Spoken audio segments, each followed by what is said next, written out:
Hello students, இன்றைக்கி நம்ம என்ன பார்க்க போகிறோம் அப்படின்னு பார்த்தீங்கன்னா ப்ராப்பர்ட்டிஸ் ஆஃப் அட்ஜாயின்ட் மேட்ரிக்ஸ் அதை தான் பார்க்க போகிறோம். Property number 1, A matrix into adjoint A matrix is equal to adjoint A into A is equal to determinant A into identity matrix. இதுதான் property 1.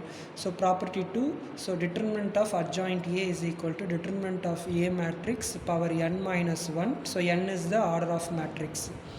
Property number 3, adjoint into adjoint A is equal to determinant of A n minus 2 into A matrix. This is property number 3. Property 4, adjoint AB is equal to adjoint B into adjoint A. This is property number 4. Property number 5, adjoint A whole transpose is equal to adjoint A transpose. This is property number 5. Property number 6, adjoint KA is equal to K power n minus 1 adjoint A. Where K is the scalar vector and A is the vector quantity of matrix, vector matrix. இந்த video உங்களுக்கு பிடிச்சிருந்துச்சு அப்படின்னா like பண்ணுங்கள், share பண்ணுங்கள், subscribe பண்ணுங்கள், என்னோடய சேனலை support பண்ணுங்கள். Thank you.